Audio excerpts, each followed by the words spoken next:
E aí galera, beleza? Como é que vocês estão? Meus amigos, Sérgio Moro tomou um enquadro do TCU. O então ex-juiz vai ter que abrir o seu contrato junto a Álvares e Marçal para, digamos que assim, ele prove que nem ele, nem a empresa, nenhum dos dois tiveram nenhum tipo de enriquecimento indevido. Enfim, vou comentar sobre isso, vocês vão entender o que realmente anda se passando.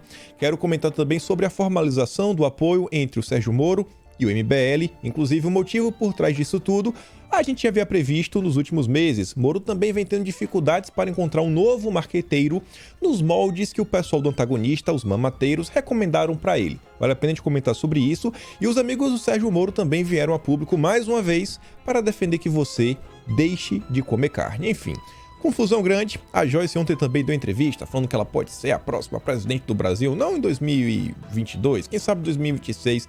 Vale a pena comentar sobre isso rápido, falar algumas coisas da terceira via, que toda vez que critica alguém, só critica o governo Bolsonaro.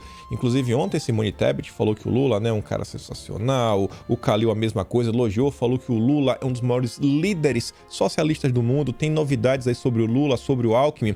Inclusive ontem Bolsonaro ele postou uma matéria em seu Twitter falando sobre o Alckmin, vale a pena a gente acompanhar, ver algumas coisas que estão acontecendo. Quero falar sobre as chuvas na Bahia, algumas narrativas estão sendo criadas, mostrar um pedaço, da verdade que eu acho que algumas pessoas, ou pelo menos parte da imprensa, faz questão de omitir. Quero falar sobre a Anvisa, questão que envolve crianças. O Romeu Zema em Minas e o João Dória em São Paulo já estão tramando algumas coisinhas. Tem uma decisão do STJ sobre o passaporte, quero comentar com vocês. Quero comentar sobre a decisão da PGR contra o governo, aí do Humberto Jacques, no entorno aí daquela live que Bolsonaro... A live não, a entrevista que ele se deu para a Gazeta do Povo. Inclusive eu estava lá como um dos entrevistadores. Isso daí foi anexado ao inquérito lá que apura se Bolsonaro interferiu ou não na Polícia Federal. Enfim, tem várias coisas. Quero comentar também sobre a direita como um todo e sobre a CPMI das fake news. O Ângelo Coronel, presidente da CPMI, deu entrevista ontem e basicamente dá para acreditar que essa CPI pode vir a ser utilizada com fins eleitorais. Enfim, tem muita coisa pra gente comentar. A introdução foi muito longa, me desculpem, mas vamos começar aqui sobre o senhor Sérgio Moro. Olha só, TCU determina que a empresa revele quanto pagou ao senhor Sérgio Moro. O Ministério Público pediu investigação de prática de porta giratória, quando uma pessoa vira lobista ou consultor em área que atuava anteriormente como servidor público. Opa, o que é que está acontecendo aqui? O ministro Bruno Dantas, do TCU, determinou que a empresa Álvares e Marçal revele quanto pagou ao ex-juiz Sérgio Moro depois que ele deixou a empresa em outubro para se lançar na política. Dantas acolheu um pedido feito pelo Ministério Público junto ao TCU no começo do mês. Ponto. Será que Sérgio Moro vai falar que isso aqui é uma perseguição? Porque até então é o Ministério Público que ele tanto defende e que qualquer coisa que é colocada assim, em pauta sobre o MP, olha só, o Moro já é o primeiro a gritar. Estão querendo desmantelar o combate à corrupção. Quem lembra aí da PEC 5, que visava aí sobre uma reformulação do Conselho Nacional do Ministério Público, que o pessoal do time do Sérgio Moro começou a chamar de PEC da Vingança. Não, é a PEC da Vingança, é a PEC da Vingança. Bom, agora é o Ministério Público que quer informações sobre o seu Sérgio Moro. Agora ele vai falar, que é uma ala podre do Ministério Público. E determinou também o levantamento no judiciário de todos os processos de recuperação judicial em que a Álvares e Marçal atuou no período da Lava Jato. Isso aqui é realmente intrigante. Olha só.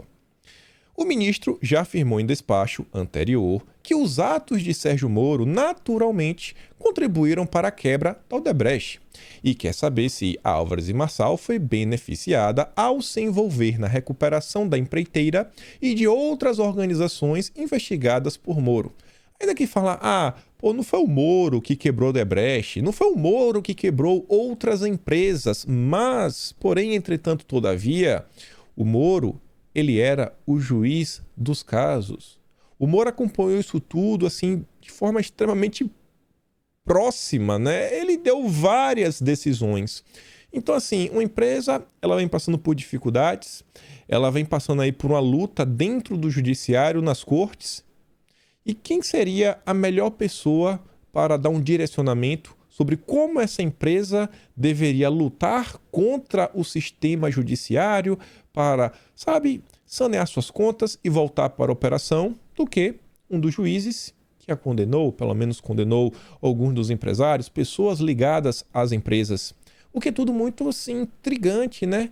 Pô, quanta informação o Moro não tem sobre essas empresas? E aí o Moro vai trabalhar para uma empresa que presta serviços de recuperação judicial para as empresas que ele quebrou? Tá muito estranho isso, hein? O ministro solicitou os contratos da Álvares e Marçal em ordem cronológica para saber a evolução dos negócios da companhia no Brasil desde a Lava Jato. Olha só, não é só de agora. Vão querer traçar um paralelo, ver como andavam os negócios da Álvares e Marçal desde o início. Veja só, peraí, conforme Sérgio Moro ia atuando, ia intensificando as suas movimentações jurídicas, Álvares e Marçal ganhava mais e mais dinheiro, e depois que ele sai do governo, Álvares e Marçal contrata o seu Sérgio Moro. Isso realmente é muito estranho, muito estranho. Ao justificar o pedido de investigação, o subprocurador-geral Lucas Furtado afirmou ser necessário apurar os prejuízos ocasionados aos cofres públicos por operações supostamente ilegais de integrantes da Lava Jato e de Moro mediante práticas ilegítimas de revolving door, ou porta giratória, quando servidores públicos assumem postos como lobistas ou consultores na área de sua atividade anterior no serviço público. Bom, o melhor de tudo é saber que o Sérgio Moro é um grande crítico do foro privilegiado e ele não tem. Então, assim, né, a gente não vai ver essa situação toda acontecendo de forma amorosa, sem um resultado. Já pensou Sérgio Moro aí tendo a sua candidatura impugnada por inelegibilidade, por problemas junto à justiça? Ai, gente, vocês podem ver, né? A Operação Lava Jato, ela teve vários frutos positivos. A operação, não o lavajatismo, que é esse projeto de poder. E você vê que todo esse histórico, todo esse legado de frutos que a Lava Jato deixou, quem vem destruindo é Sérgio Moro e seus amigos. Quando resolvem entrar para a política, quando resolvem, sabe, reafirmar ou pelo menos dar razão a toda essa turma que acusava que não, é perseguição política, é isso, Lula é um pobre coitado. Parabéns, Sérgio Moro. Parabéns. Conseguiu destruir toda a Operação Lava Jato. Parece que até que era de caso pensado tudo que vinha sendo feito. Ainda sobre ele, vou mostrar aqui o mamateiro maior de todos, né? Em 11 de novembro de 2018, João Amoedo é meu candidato. Eu voto em Moro. A Lisa diz, né? Quem paga mais leva. Brincadeiras à parte do mamateiro, olha só. Moro e MBL marcam reuniões para integrar movimento à campanha do ex-juiz. Integrantes do MBL, Sérgio Moro, marcaram reuniões para janeiro a fim de integrar o movimento à candidatura do ex-juiz da Lava Jato. Recentemente, o MBL firmou apoio a Moro e o ex-ministro se comprometeu a fazer campanha para o Arthur ao governo de São Paulo. Agora a ideia é que o MBL auxilie Sérgio Moro em estratégias políticas e de comunicação na campanha.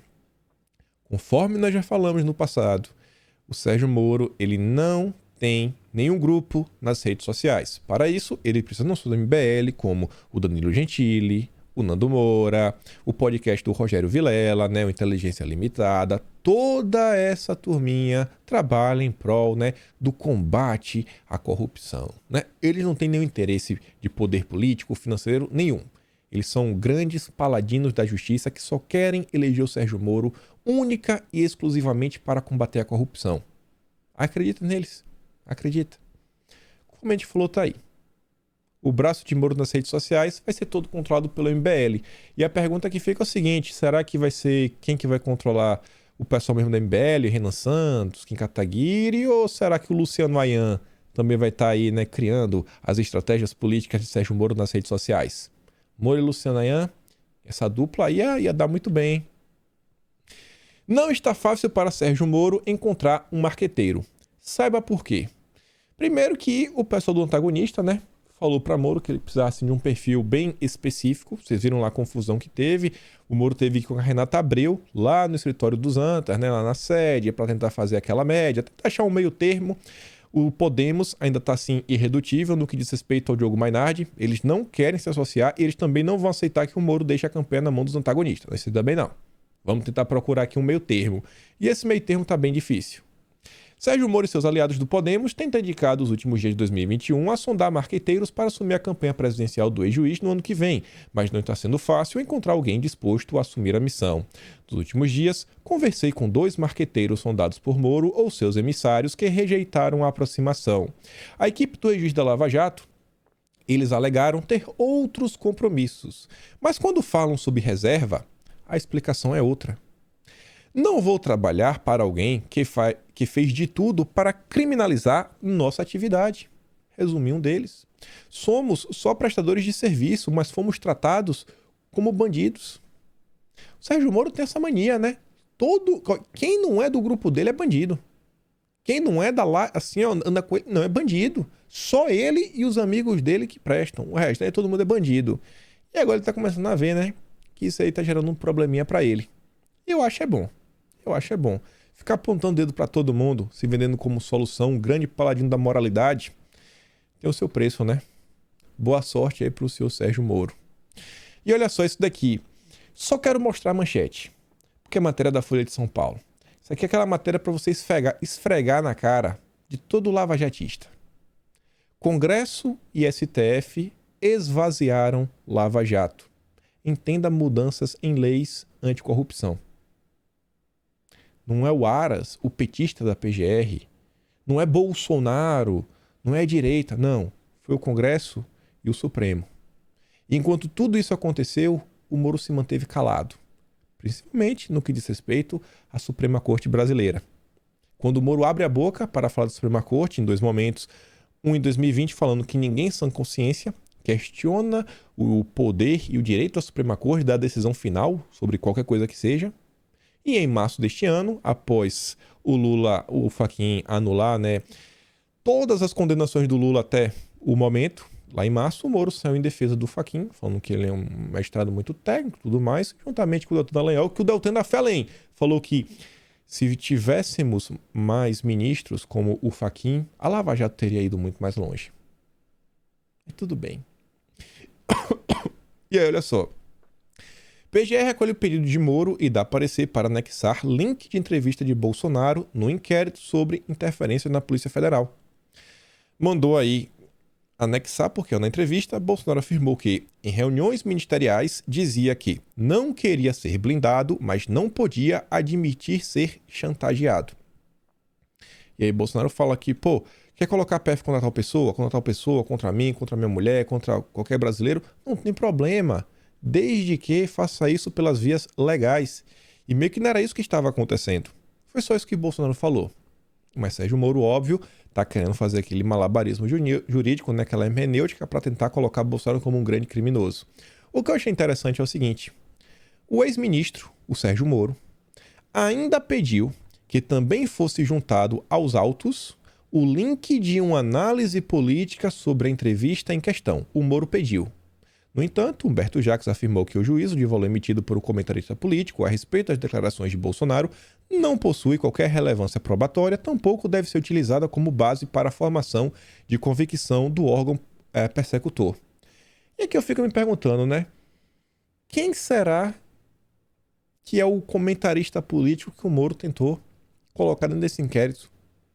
Eu não consegui achar. Se vocês puderem me ajudar, se vocês pesquisarem nas redes sociais, manda lá no Twitter, posta em algum local, eu vou acabar vendo. Quem foi a pessoa? Eu não quero acreditar que o Moro pegou um vídeo do Diogo Mainardi, ou do Cláudio Dantas, ou alguém do antagonista, pra falar aqui, ó. Olha o antagonista aqui, ó, refutando o Bolsonaro, mostrando que Bolsonaro é um bandido. Se for no antagonista, vai pegar bem feio, né? Se for também alguém ligado ao lavajatismo, e nem mais o antagonista, é bem complicado. Enfim, às vezes também pode ser que seja o Nando Moura. A gente vai dar risada, né? Alguém do MBL. Enfim, fiquei bem curioso. Quem é o comentarista político que o Moro queria anexar aí, né? Junto aos autos? Se conseguirem saber, me informem, estou bem curioso. E aí, olha só o seguinte. A gente vem comentando, já tem alguns dias, de forma assim, seguida, reiterada, dessa pauta, como podemos falar, do capitalismo, a economia verde, capitalismo verde ou ecossocialismo, é a mesma coisa, né, com nomes diferentes. Esse pessoal que defende SG, compliance, tudo mais, muitas dessas pessoas ligadas ao mercado financeiro, banqueiros. E eis que eu me deparei com um vídeo que ele foi postado, depois ele foi removido. É um vídeo do Bradesco. E eu vi esse vídeo porque o Salles ele postou lá no Twitter e ele fala o seguinte: que propagandazinha mais ridícula, hein, Bradesco? Não tem cabimento trabalhar contra a pecuária brasileira. Viraram a ONU agora? Adotar um parque da Amazônia no programa Adote um Parque que é bom, até agora nada. Vocês não querem adotar um parque, mas vocês querem influenciar pessoas a não comer carne? Quando o vídeo inicia, a primeira parte que aparece essa aqui, ó, elas querem dar algumas ideias sensacionais para o povo brasileiro, e a primeira ideia é reduzir o nosso consumo de carne e aderir à segunda sem carne. A criação de gado contribui para a emissão dos gases de efeito estufa. A gente falando sobre isso, e gente, ela realmente fala aí, ó, os gases, a emissão de gases, a bufa do boi, e o que o boi come e tudo mais, a energia que o boi gasta, a pegada de carbono. Eles estão tentando avançar com essa pauta a todo custo. Nos últimos dias a gente viu aquela turminha ali do Moro, que é o Paulo Artung, Luciano Huck, Ilana Zabó, Armínio Fraga, Daniel Goldenberg, colocando lá umas pautas, né, para como solucionar os problemas do Brasil. A gente viu na sexta, sem ser a última, a outra, no artigo de Sérgio Moro na Cruzoé, ele falando aí sobre as questões de governança, compliance, regras, responsabilidade ambiental, colocar... Quem falou para colocar o Brasil em destaque nessa agenda climática foi o pessoal aí dessas 22 pautas. Artung, Armínio Fraga, idem, Ilana Zabó. E agora o pessoal vem com essa. A mesma turma. Moro é o típico candidato, é o típico político que vai fazer de tudo para tirar a carne de sua mesa. Não é porque ela vai ficar cara, é porque é pelo bem do planeta. É pelo bem do planeta. E olha só, eu não estou trazendo isso aqui de forma aleatória. Isso é uma matéria, já no início da manhã de hoje, na madrugada, na verdade, 4h10 da manhã, a Folha de São Paulo postou o seguinte: preços da carne batem recorde nos Estados Unidos, mas pecuaristas não estão faturando. Pô, peraí. O preço da carne está batendo recorde. Está muito caro o preço da carne, mas quem produz a carne não está ganhando dinheiro. O problema não é tão simples, envolve lá as processadoras de carne, abatedores e tudo mais. Mas eu quero trazer só um parágrafo, que eu acho que você vai conseguir entender e ver como tudo isso daí se conecta a essa turminha do compliance. Como eu vou até falando assim de forma recente, né? Essa terceira geração da esquerda. A primeira geração foi a Revolução Armada, a segunda geração foi a Revolução Cultural, e agora a gente está lidando com a Revolução do Compliance, onde um grupo de pessoas, burocratas, que não foram eleitos por ninguém, normalmente aí pessoas de organizações a ONU, ou então conselhos de empresas, eles criam regras e essas regras vêm de cima para baixo, né? Basicamente uma invasão vertical dos bárbaros. E você vai assim, cara, tá vindo de cima para baixo, vai ter que aceitar. Os aumentos do preço da carne que estamos vendo não são apenas as consequências naturais de oferta e demanda. Opa! Não é questão de oferta e demanda, não é por isso que o preço está aumentando. Declararam recentemente economistas da Casa Branca em um blog. Economistas da Casa Branca. São também o resultado de que decisões corporativas de tirar vantagem de seu poder em um mercado anticompetitivo, em detrimento dos consumidores, fazendeiros e pecuaristas e da nossa economia. O mercado anticompetitivo é um mercado que tem muitas regras que normalmente ele delimita ou ele direciona quem vai receber os aportes, quem vai ter vantagem nesse mercado. E tudo isso através de regras de compliance. É o famoso compliance. Por isso que eu estou batendo tanto nessa tecla. Essa pauta está vindo para o Brasil com tudo. Com tudo. Olha só. Luísa Trajano foi cotada para serviço do Moro, para ser vice do Lula, para ser candidato a presidente, para ser vice de todo mundo na política. Todo mundo tá falando Luísa Trajano. Quem não entrar no ESG não tem mais valor no mercado. Quem não aderir às regras de compliance do ESG não vai participar mais do jogo. A sua empresa não vai mais poder funcionar. Cara, mas minha empresa é minúscula. Por exemplo, esses dias eu trouxe uma matéria do Estadão que falava sobre a necessidade... Como falar sobre isso, né? Sem dar problema aqui na plataforma. De ter uma pessoa para lidar com pessoas que passam por problemas. Assim, a mente está muito abarrotada, sabe? Problema assim de... não estresse, né? Algumas outras doenças assim que acabam afetando o psicológico das pessoas. Vocês acham que uma empresa que tem 3 funcionários consegue aderir a esse tipo de código de conduta, né? Na verdade, não de código de conduta, mas de serviços ofertados? Benefício, não é nem benefício, né? Porque em tese, isso daí é uma coisa que toda empresa deveria ofertar. Vocês acham que um pequeno empresário tem condição de ofertar isso para o seu grupo de colaboradores? Então são várias e várias regras, sem pé nem cabeça, a maior parte das vezes, ou pelo menos assim, extremamente difíceis de você seguir, que cada vez mais você fecha e fecha e fecha o mercado. E o que acontece? As grandes empresas, tipo a Magazine Luiza da vida, ela vai lá e compra a sua lojinha. E compra a lojinha, e compra aqui, compra aquilo. Daqui a pouco você tem um mercado que está sendo aí gerenciado, metade é Magazine Luiza, metade é o Lema. E acabou, você compra um, você compra no outro. E eles são amigos. Isso aqui é muito preocupante. Muito preocupante. Isso é uma matéria para vocês verem até onde vai essa questão de regras e controle. Steam é banida da China em novo avanço do governo contra os jogos. Isso daqui, pessoal, não está muito longe de acontecer também no mundo ocidental, não.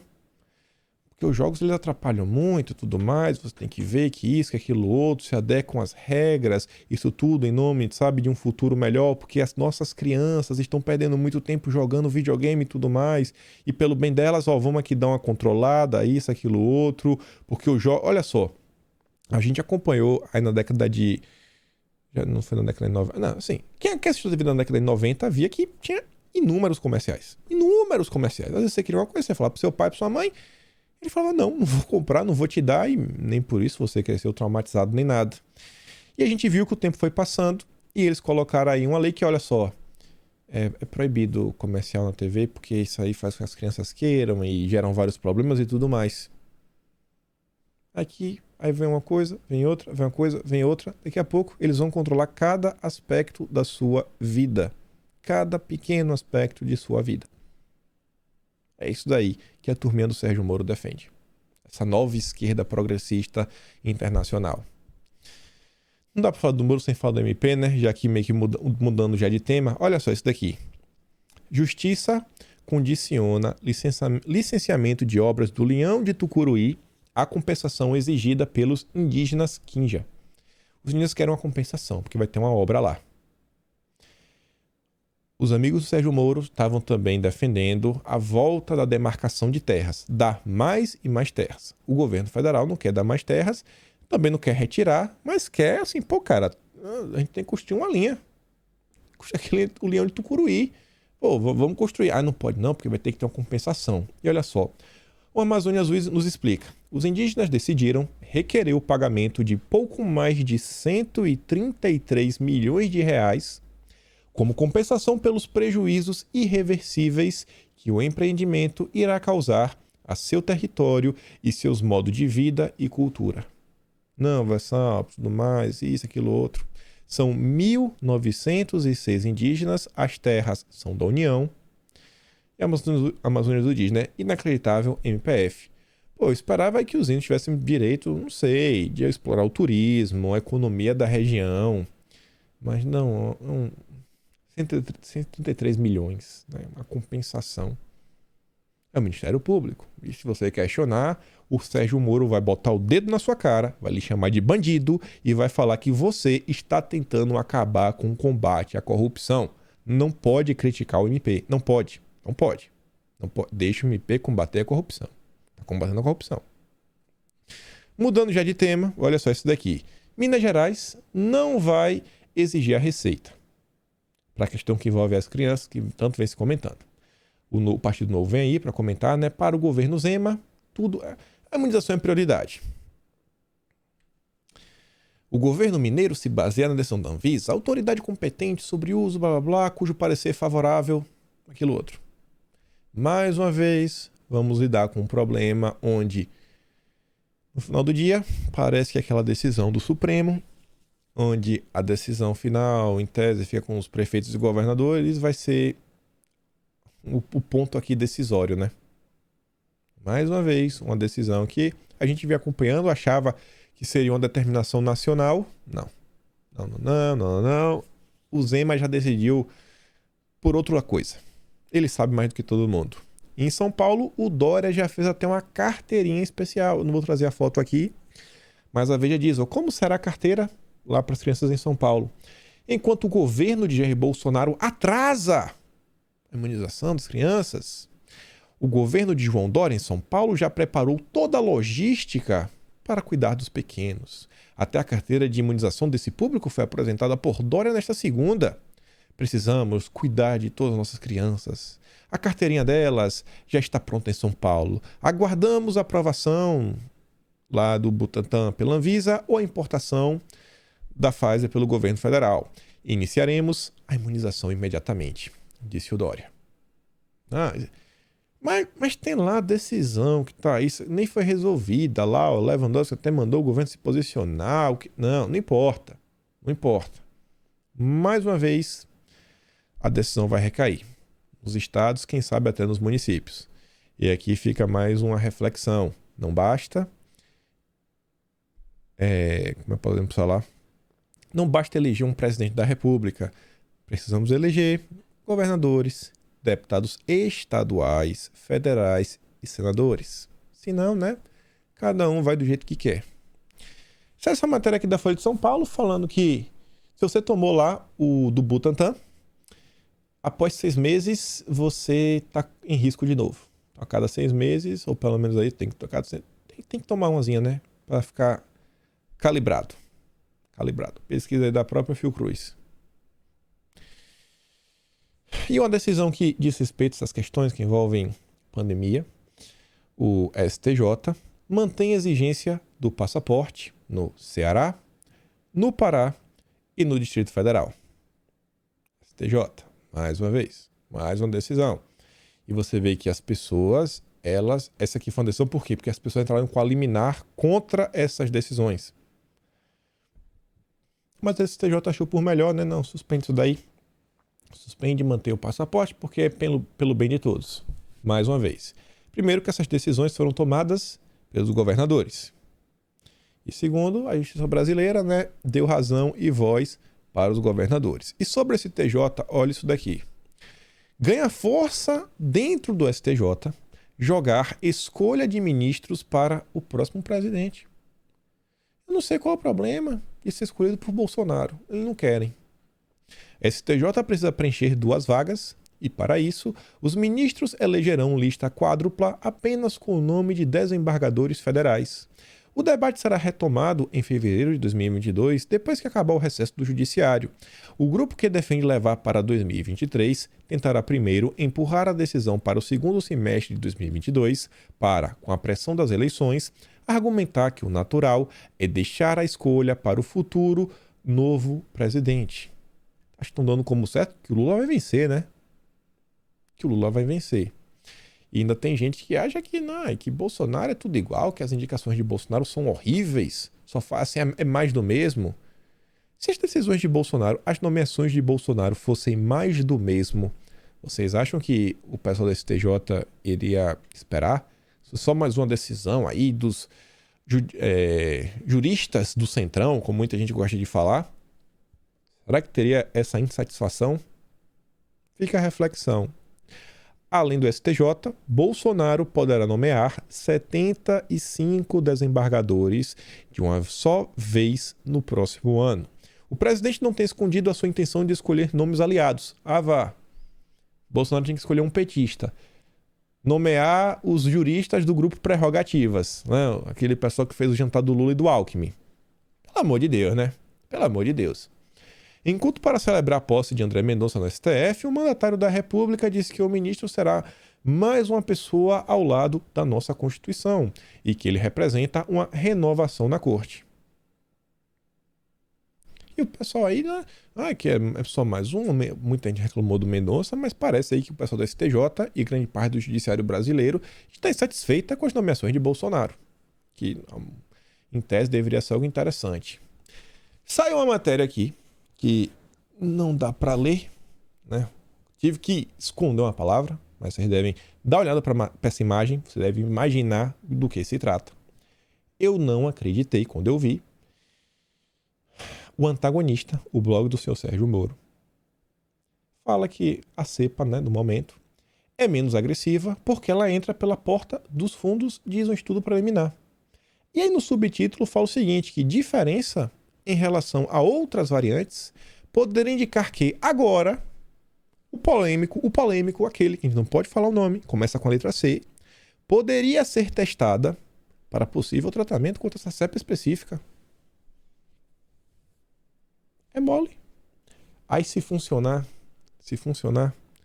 vai ter matéria ano que vem dos fact-checkers, dos checadores de informação, para falar o seguinte: Bolsonaro é mentira ou é fake falar que Bolsonaro sempre defendeu tal coisa. Porque, você sabe, né? Vai ter que dar um jeito de falar que Bolsonaro não defendeu para ele não receber nenhum crédito sobre nada. Enfim, não quero entrar muito nesse assunto tenso, mas tem outro assunto tenso que a gente precisa falar. Chuvas na Bahia. Situação calamitosa, muita gente sofrendo. E, obviamente, diferente do que a imprensa tenta vender, o governo não tá, né? Bolsonaro não tá de férias, de braços cruzados, dando risada dos baianos. É só isso que a imprensa falta falar, né? Que como se o Bolsonaro estivesse festejando a calamidade na Bahia. Vejam só. SBT Brasil ontem, seu jornal, comenta decisão que Bolsonaro diz que vai editar um MP, uma medida provisória, para destinar 200 milhões de reais a cidades no sul da Bahia. Já está lá, já está disposto, sabe, para ajudar, resolver. Mandou o Ministério da Defesa, mandou o Rogério Marinho do Ministério do Desenvolvimento Regional, mandou o João Roma do Ministério da Cidadania. Os ministros estão lá.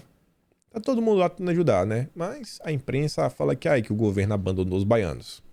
Todo cuidado é pouco com essa verba federal. Afinal de contas, o governo da Bahia é petista e membro do Consórcio Nordeste.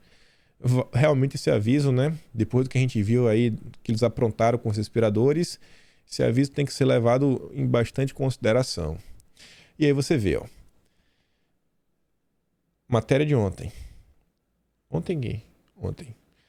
Bolsonaro terceiriza a responsabilidade pela tragédia na Bahia e tira férias. Terceiriza a responsabilidade. Aí você vê aqui que em 12 de dezembro, ida de Bolsonaro à área devastada na Bahia vira ato com apoiadores. Se Bolsonaro vai, eles criticam que vira, o pessoal vira ato de apoiadores. Se Bolsonaro não vai os ministros, Bolsonaro terceiriza a responsabilidade. É inacreditável, sabe?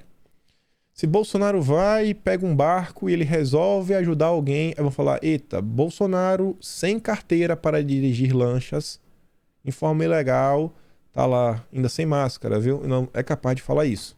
O importante é criticar o governo. Mas as ações que realmente vêm sendo feitas, ninguém quer comentar. Vocês podem ver aqui, ó. Colocaram até em inglês lá, a página oficial do governo, né? Em inglês. O governo brasileiro criou uma força-tarefa coordenada pela Defesa Civil Nacional, reunindo equipes multidisciplinares federais, estaduais e municipais para atender as comunidades severamente atingidas pelas enchentes nos estados da Bahia e Minas Gerais, nesta época de chuvas intensas. Tá lá, Marinha do Brasil, tentando ajudar o pessoal. Ministério da Defesa. Segue no apoio às vítimas. Desde o dia 24 de dezembro, militares das Forças Armadas transportam pacientes e funcionários do Hospital Regional Costa do Cacau, em Ilhéus. O alagamento inviabilizou o acesso terrestre ao local. Siga o fio e saiba mais. Tá lá. A Damares também postou várias coisas. Você vê aqui, ó, Anderson Torres, Ministério da Justiça, o apoio da PRF. O Ministério da Justiça segue apoiando as vítimas das enchentes no sul da Bahia. Os helicópteros da PRF já resgataram 65 pessoas em situação de risco na região e transportaram médicos, bombeiros e material de resgate. Mas, segundo a imprensa, Bolsonaro deixou todo mundo para trás. Tá tirando férias. Bolsonaro não liga. Você vê na foto o João Roma junto com o Rui Costa, Letícia da Mata, Jacques Wagner, acho que esse cabeça branca aqui deve ser o Otto Alencar, esse aqui embaixo. Vem com o pessoal da esquerda. O importante é resolver a situação na Bahia. Tá lá, o ministro da Cidadania visita centro de operações a municípios atingidos pela chuva na Bahia. Localizada em Ilhéus, base de apoio reúne equipes da Defesa Civil, Corpo de Bombeiros e Polícia Militar. Relógio Roma. Comecei a agenda deste domingo em Nazaré das Farinhas, acompanhando os estragos das fortes chuvas que têm atingido nossa Bahia e afligido o nosso povo. Esse é o momento em que nós devemos dar as mãos e trabalhar em benefício da população que está precisando do nosso apoio. O Rui Costa, inclusive, agradeceu o apoio do governo federal. O Rui Costa agradeceu o apoio. E aqui, matéria da grande imprensa. Ângelo Coronel, que é baiano, presidente da CPMI das Fake News, elogia o governo ante as chuvas. Está elogiando o governo Bolsonaro. A coluna, o parlamentar disse que os ministros Rogério Marinho, João Roma, representantes do Planalto no local da tragédia estão mostrando civilidade e deixando de lado as divergências partidárias com o governo do estado Rui Costa. Mas a imprensa quer vender o quadro que o governo abandonou, né, todos os brasileiros. Ele não liga para nada. Narrativas da imprensa. Agora, sobre o Ângelo Coronel, nem tudo são flores. Olha isso daqui. Olha isso daqui. Presta muita atenção. Esse assunto daqui... É assim, a direita está entrando em tantas tretas recentemente, né? Quem vem acompanhando, principalmente o Twitter, onde as tretas ocorrem, onde as coisas acontecem, é sempre no Twitter. Mas, enquanto a gente vai vendo aí as tretas, tem assuntos que são bem relevantes. Inclusive a direita que diz lutar tanto pela liberdade, eu acho que não está dando a devida atenção. E um deles, CPMI das Fake News. Buscará parceria com a Polícia Federal, TSE e Ministério Público. O presidente da CPI mista, o senador Ângelo Coronel, disse em entrevista à TV Senado na semana passada, quando a CPI voltar aos trabalhos, em fevereiro, atuará buscando parcerias com a Polícia Federal, o Tribunal Superior Eleitoral e o Ministério Público. Qual o objetivo? Ter uma estratégia comum de combate às fake news no processo eleitoral de 2022. Opa! A CPI quer atuar no âmbito das eleições de 2022. Será que teria alguma chance de algum deputado, senador que é mista, mal intencionado, utilizar essa CPI para fins políticos? Igual que a gente viu que aconteceu durante a CPI do Lula, a CPI do Renan, do Omar, do Randolph, né? A CPI da pandemia. Olha isso. Fake news é coisa de marginal. E em ano eleitoral, a CPI ganha mais importância ainda. Queremos ser um escoadouro das denúncias e meu objetivo é compartilhar essas denúncias com a Polícia Federal, o TSE, o Ministério Público e as polícias estaduais. Chega de implantar ódio e raiva nas redes sociais. Isso virou o mal do século, declarou Ângelo Coronel. Você ainda pode ver aqui que ele dá ele deixa outra coisa em aberto, assim, não em aberto, mas ele deixa assim bem claro que deve voltar em fevereiro. Quando voltar em fevereiro, conforme a gente realmente já estava comentando. E por fim, um dos pontos por onde a CPI pode recomeçar, obviamente, né, é sempre tentando minar o governo. Com a volta dos trabalhos, a CPI deve investigar a remoção de páginas pelo Facebook. Se lembra aquele estudo que foi patrocinado, inclusive pela Apex? A Apex financiava a empresa que financiou esse estudo, que identificou contas no Facebook ligadas a representantes do governo e familiares e derrubaram as 73 contas? Pois bem, aqui tem a digital do General Santos Cruz. General Santos Cruz. Os cancelamentos, tanto no Facebook quanto no Instagram, ocorreram porque as páginas empregariam ações proibidas, como o uso de contas falsas, envio de mensagem em massa e adoção de ferramentas artificiais para ampliar a presença online. Toda a narrativa. Em ano de eleição, junto com os inquéritos que já estão acontecendo. Né? O inquérito das mesas digital, o que a gente viu acontecendo na CPI da pandemia, a CPI antiga. Isso aqui tem cara que vai dar uma confusão boa, hein, ano que vem. Confusão boa. E nesse mesmo âmbito, vocês viram, a gente vem acompanhando também a questão da Anvisa, não é só aquela ali a decisão, mas Bolsonaro em live, ele falou que ele ia falar o nome dos responsáveis pela decisão. Isso gerou uma grande confusão. O pessoal tá falando que Bolsonaro está perseguindo pessoas, que isso, que aquilo, outro, tudo mais. O Randolph Rodrigues entra em campo. Ele judicializa a questão, inclusive ele já direciona para o gabinete do ministro Alexandre de Moraes, falando que o que Bolsonaro fala já meio que gira ali no entorno da declaração que ele fez sobre aquela matéria que ele leu na coisa que acabou gerando inquérito. Sabe que matéria é essa, né? Que envolve também aí os imunizantes. Não vou comentar. Então, por causa disso daí, esse assunto tem são conexos. Então, endereçou para o Alexandre de Moraes. E aí, essa matéria. Olha se essa não é aquela matéria para fazer o que vocês já conhecem, né? A imprensa dando a base para movimentações jurídicas. Anvisa recebeu 169 ameaças por e-mail. Se fosse até aí, beleza. Só que essas ameaças foram após intimidação de Bolsonaro. Ela está gerando um vínculo, ó. Essas ameaças são culpa de Bolsonaro. Culpa de Bolsonaro. Hora após a agência da aval, blá blá blá, decisão, o presidente ameaçou divulgar nomes de técnicos da agência. A Polícia Federal investiga. A Anvisa recebeu 169 e-mails com ameaças a seus funcionários até segunda-feira, dia 27. O levantamento interno começou a ser feito no último dia 17, um dia depois de Jair Bolsonaro ter intimidado técnicos da agência que havia aprovado, vocês sabem o quê? A Polícia Federal investiga o caso, que também tramita no Supremo. Parte das mensagens faz ameaças de morte. Sou, obviamente, completamente contrário a qualquer tipo de ameaça. E aí o Barra Torres, que está na frente da Anvisa, ele se pronuncia sobre isso. Sabe o que ele fala? É muito difícil lidar com isso. É uma coisa muito grave. Se não for corrigida duramente agora, a gente abre um precedente muito grave de banalizar esse tipo de episódio. Então acho que ele espera aí que Bolsonaro seja duramente corrigido. O que isso seria, eu não sei.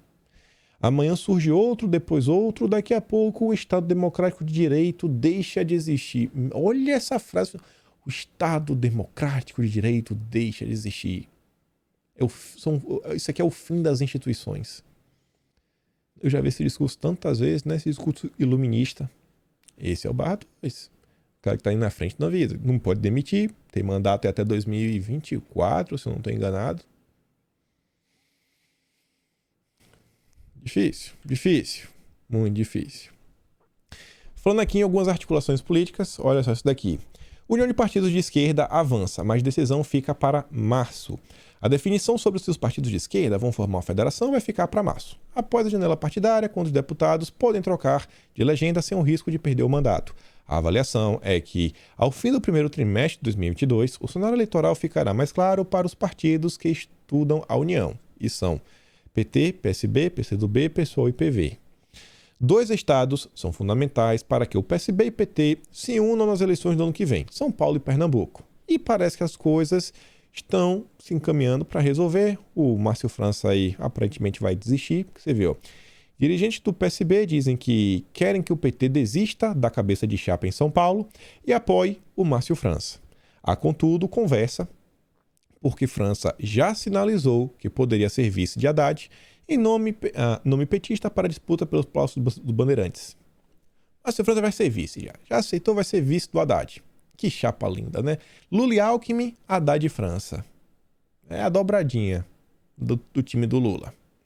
Em Pernambuco também tem jogo. Humberto Costa falou que ele está disposto a abrir mão de sua candidatura a governador. Isso em nome de uma união, uma criação de frente ampla e o apoio para o Lula, né? Fortaleceu o apoio ao Lula em 2022.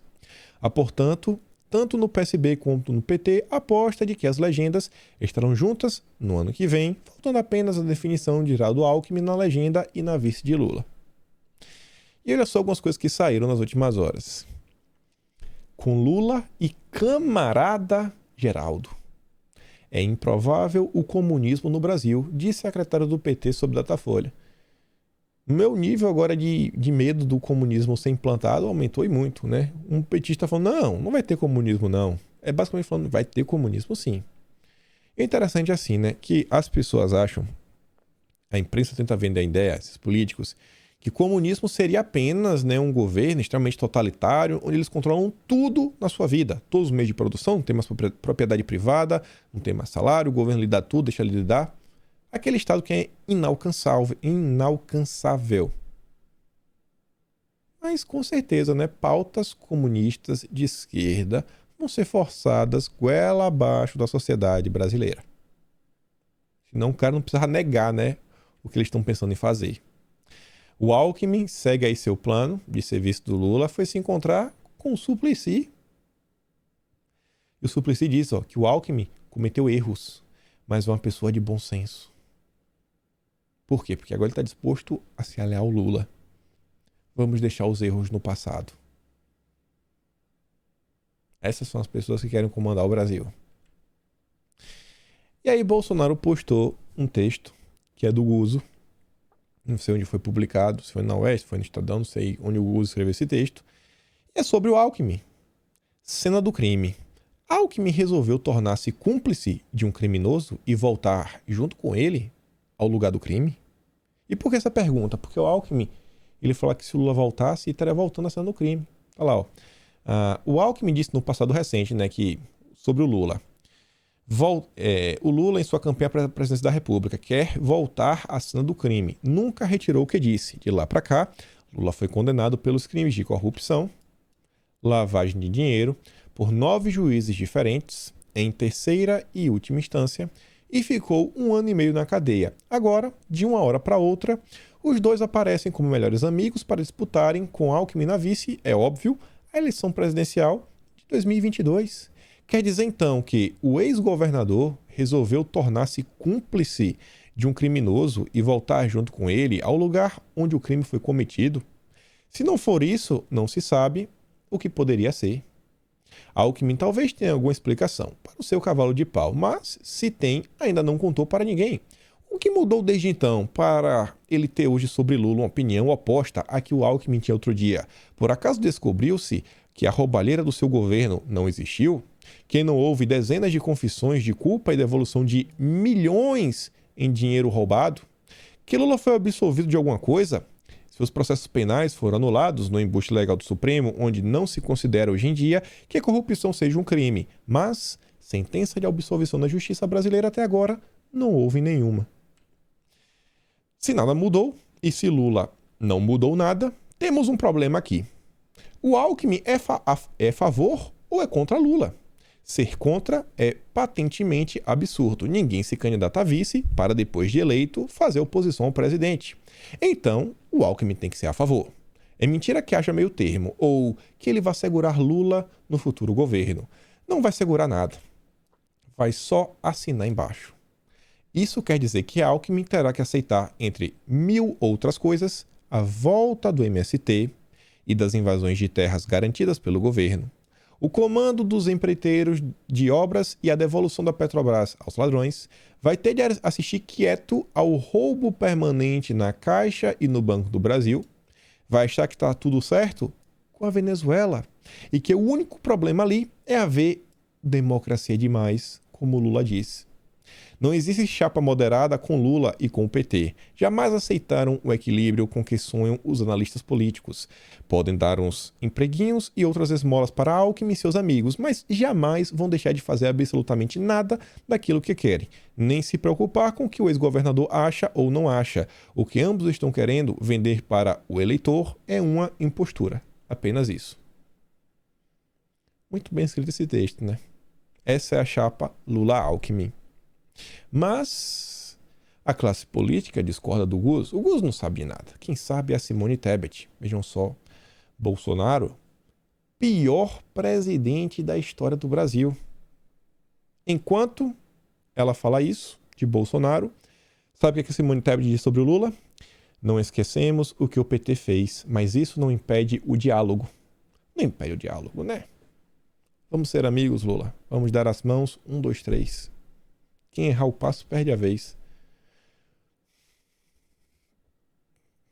Ainda assim, segundo turno entre Lula e Bolsonaro dividiria o MDB. Por quê? Parte da sigla é próxima de Lula e faz oposição a Bolsonaro, enquanto nomes ligados à agropecuária são aliados do atual presidente. Olha a importância de ter base. E a matéria, inclusive, fala que, principalmente nos assuntos, nas pautas econômicas, essa ala do MDB tende a votar junto ao governo. Por quê? Porque são pautas de interesse do agronegócio. Olha a importância de ter base.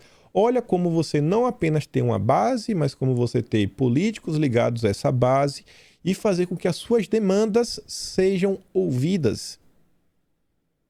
a tal dita direita conservadora, pelo menos como assim se autonomina, tinha que tentar entender esse mecanismo, né?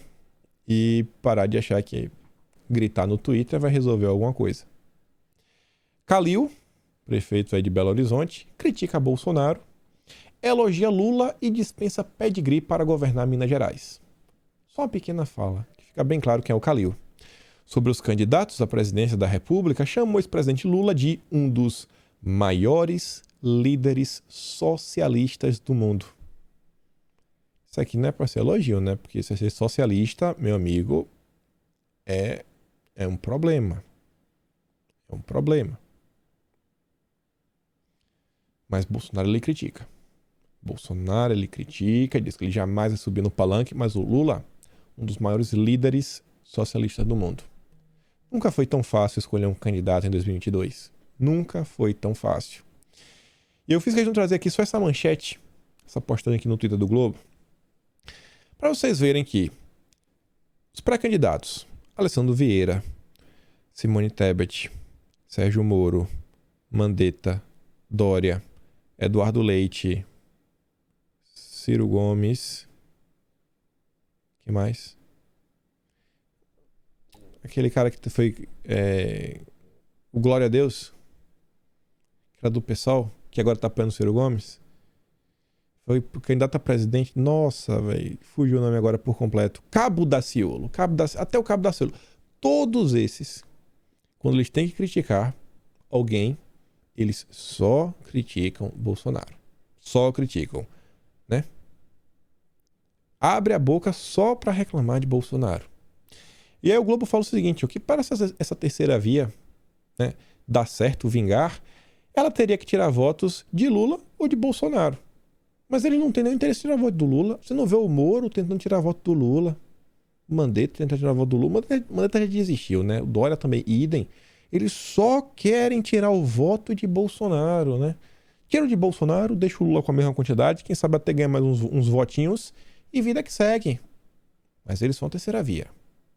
Confia. Sobre a terceira via, vou mostrar aqui pra vocês bem rápido, só pra vocês que dão uma descontraída, a gente fala às vezes coisas tão sérias. A Joyce ontem foi no Morning Show pra falar esse absurdo aqui, ó. E o projeto de ser presidente da República tá mantido? Tá mantido. Tá mantido, tudo a seu tempo. Pra né? quando? Eu acho que eu ainda preciso passar pelo Senado.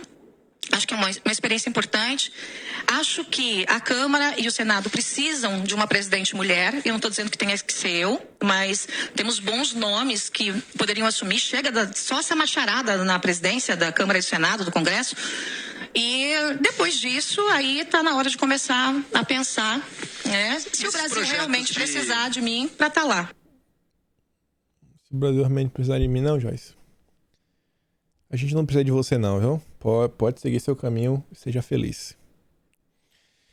Ontem eu tava passando pelo Twitter, vi essa postagem, é uma coisa que a gente comenta direto em vídeo. Fernando Moraes, o autor de Olga Chato, Os Últimos Soldados da Guerra Fria, agora da biografia de Lula.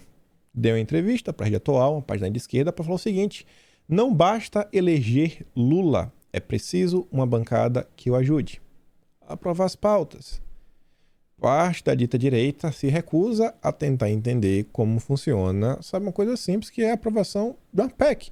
São 308 votos, não é o desejo de Bolsonaro, mas votos. 308 em 2 turnos na Câmara, depois no Senado 2 turnos, aí são 49 votos no Senado.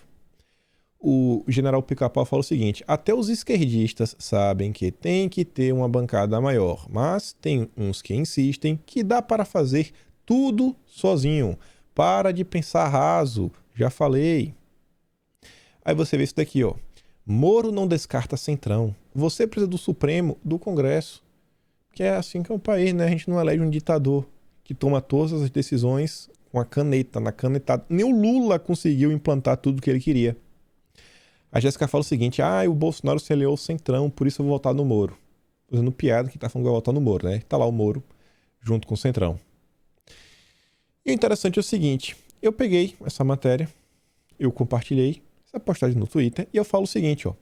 Até o momento, ninguém conseguiu apontar um método de como avançar com pautas legislativas sem ter voto dos deputados federais e senadores. Enquanto ninguém ensinar como obter 308 votos para aprovar uma PEC sem negociar o tal centrão, seguirá com sua influência política. Se você não der um jeito, se você não der, não, a gente tem como aqui aprovar isso daqui sem um centrão, sem os deputados, na canetada. Enquanto isso não acontecer, cara, é assim que funciona a política. Aí eu recebi esse comentário de um super conservador. Aí você só me dá mais argumentos pro voto nulo. Porque porque se quem tiver lá vai ter que negociar com o centrão, sem aspas mesmo, então Moro, Lula, Bolsonaro, é tudo a mesma coisa. Quem manda são os caciques partidários e os mesmos de sempre. Não vou legitimar isso com meu voto. Pronto. Já que as pautas não avançam, eu vou colocar o Lula no poder, porque o Lula vai colocar um ministro da Justiça que... Será que o combate às drogas vai continuar de forma tão intensa como atualmente no governo Bolsonaro? Os superconservadores que dizem gostar do Carlos Nadalim, que vem fazendo um bom trabalho na alfabetização, será que a gente ainda vai ver o Carlos Nadalim na CEALF? Na Secretaria de Alfabetização?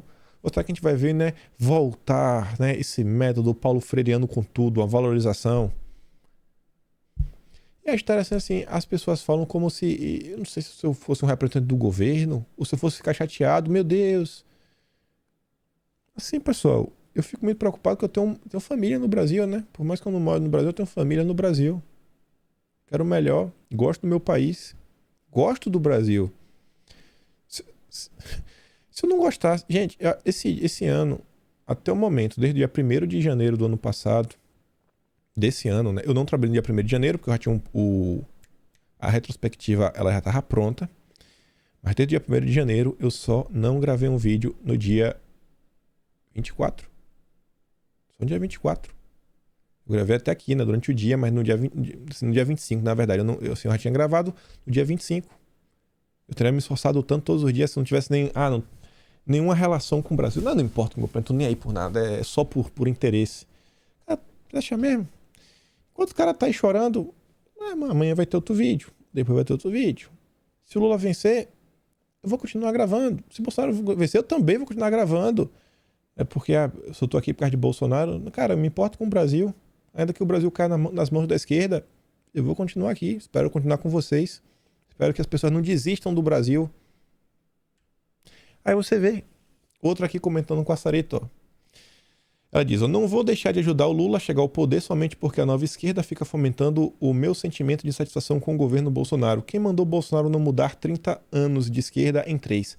Ela tá fazendo essa piada, essa ironia, com base em um comentário de outro super conservador. Seguido até, não vou nem falar por quem é seguido. Não deixarei de votar nulo porque MBLs da vida aproveitam-se da insatisfação da base conservadora para fomentar a massa dos nulos. Quer convencer que ele merece voto? Faça algo conservador pela primeira vez neste governo. Apontar erro dos outros não muda nada, você entende isso?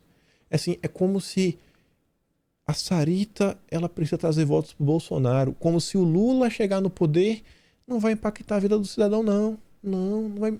não. Ele não mora no Brasil. Ele mora em Nárnia. Tem um portal dentro do Brasil que ele se teletransporta para Nárnia. E lá tudo é lindo, tudo é maravilhoso. Os super conservadores. Inclusive, eu vi isso daqui, ó. A Niva, ela fez esse post, ó. Muitos republicanos, que é a direita americana, estão votando nos democratas nesta eleição. Eles sentem que seu partido traiu os princípios fundamentais do conservadorismo. Quem pode culpá-los? Este tem sido um momento profundamente desanimador para os conservadores. Eu aplaudo sua votação para os democratas colocarem um cheque em Trump. Isso aqui foi antes das eleições americanas. Será que essa narrativa é bem similar ao que está acontecendo no Brasil hoje? Você vê, né? Perfil verificado, você vê lá na época. Tudo bem. Aí só falando sobre super conservadores, isso aqui para também descontrair, né? Vladimir Putin insistiu em sua visão ultraconservadora de gênero. Uma mulher, um homem. Tem que comentar não, né? E para gente chegar ao final do vídeo. Combate ao tráfico e crime, né, organizado. Leilões de bens dos marginais arrecadam 171 milhões de reais em 2021 até novembro. O valor já é 176% superior a 2020. E a dúvida que fica é o seguinte: no governo de esquerda a gente teria esses mesmos números? Enfim, fico por aqui. Lembre daquela curtida e compartilhada, não vai cair a tua mão. Se inscreve nas minhas redes. E aí, se der e você gosta do meu trabalho, considere se tornar ou membro do canal ou me apoiar pelo link no Patreon aqui na descrição. A gente se vê amanhã. Aquele grande beijo, abraço, tamo juntos e valeu, meus amigos. Fui!